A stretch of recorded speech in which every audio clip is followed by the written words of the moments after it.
So may I have a permission to take question 12 and 13 together, please? Yes, please. So construction costs in Singapore have increased due to the COVID-19 pandemic. The contributing factors include an increase in foreign manpower costs due to border measures that limit the inflow of our migrant workers, additional costs and reduced productivity due to the safe management measures at the worksite to lower the risk of transmission in the sector, as well as increases in the cost of construction material. The government has implemented a suite of support measures to help construction firms cope with the additional costs arising from COVID-19. For example, the $1.36 billion construction support package helps share the costs that firms have incurred for implementing safe management measures, as well as non-manpower related prolongation costs for public sector construction projects.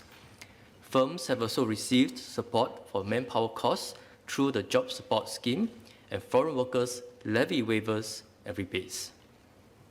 We also provided rental waivers for tenants and lessees of government-owned properties for industrial, office, and agriculture use, and are sharing the risk for bridging loans to help qualifying Singapore-based companies ease their cash flow. In addition, we put in place unprecedented legislative mechanisms to provide reliefs to construction firms.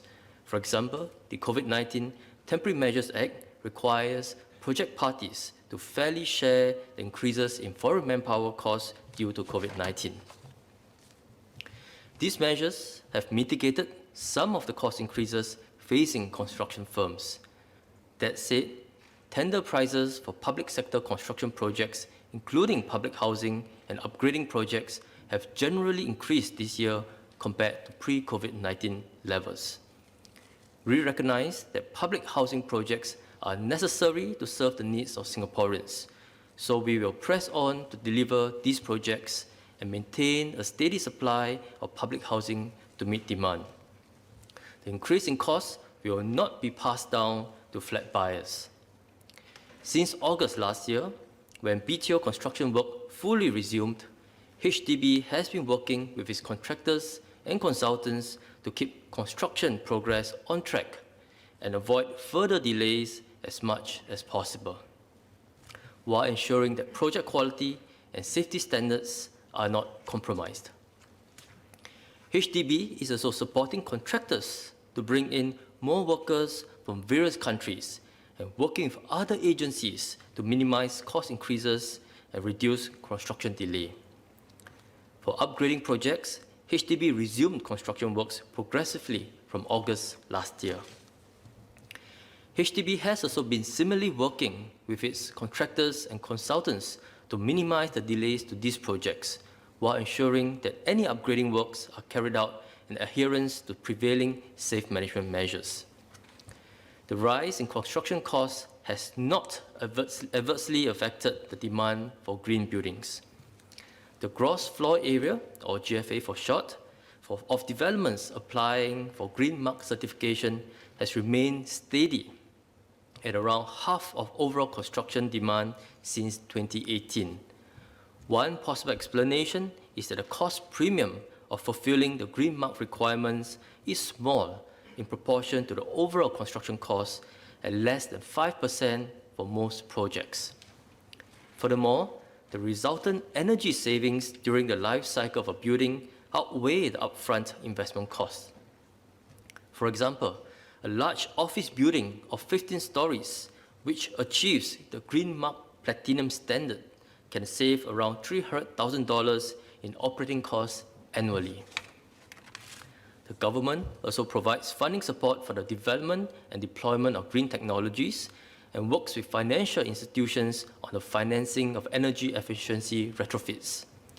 The government remains committed to pursue our sustainable development agenda under the Singapore Green Plan 2030.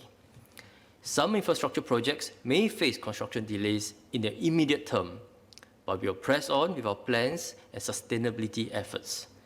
We will also continue to monitor the impact of the pandemic on the sector and work closely with trade associations and other partners to support the industry through this crisis.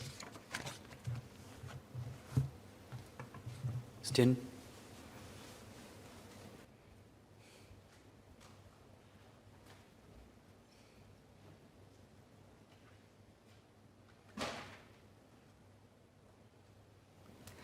Thank you, MOS, for the reply and assurance. I have two questions. One is on the upgrading projects. So, let me just give a bit of context. There's a neighbourhood renewal program that was slated for McPherson constituency. It was planned, it was offered before pandemic, but the tender was only called, I think, sometime earlier this year. As a result of the increasing construction cost, the scope of work that we could, undertake within that budget has drastically reduced. So I would like to ask whether the budget could be reviewed or what other measures could we consider so as to avoid or minimize disappointment from the residents. And then secondly, can I ask, are we still on track to meeting the green targets of having at least 80% super low energy buildings from 2030, as well as achieving 80% energy efficiency improvement by 2030? Thank you.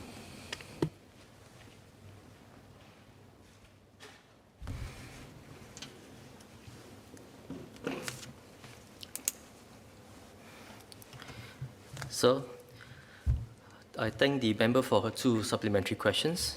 On the first question, for the various upgrading programs, for example, the neighborhood renewal program, which the member has referenced, these tenders are usually scheduled to be called from the second half 2021 onwards, and work should commence in 2022. And for those who have already been called for and work has been scheduled, these are projects that we'll have happy to work together with Town Council.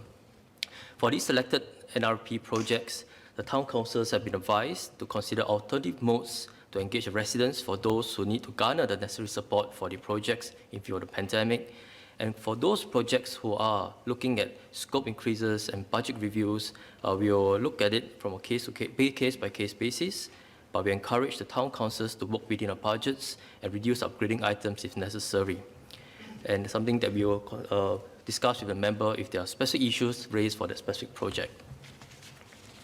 On the second question around the 80 by 80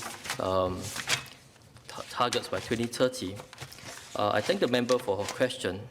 The member referenced the target that we announced in the COS this year, 80% of buildings to be green by 2030, 80% of new developments to be super low energy buildings, and achieving 80% improvement in energy efficiency for best-in-class buildings by 2030. We have been in discussion with the various industry partners and various construction firms and developers. We are committed to these targets. These are ambitious targets we set for ourselves for Singapore under the Singapore Green Plan 2030.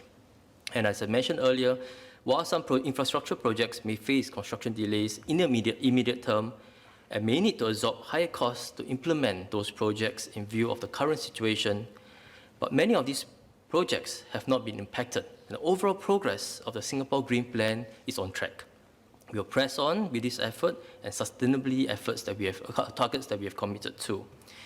And most importantly, many firms and developers see those investments in green and sustainability projects within their developments as something they are commercially viable and something that benefits them. And overall, this is a small part of the construction costs, and all of us are committed to achieve those targets by 2030.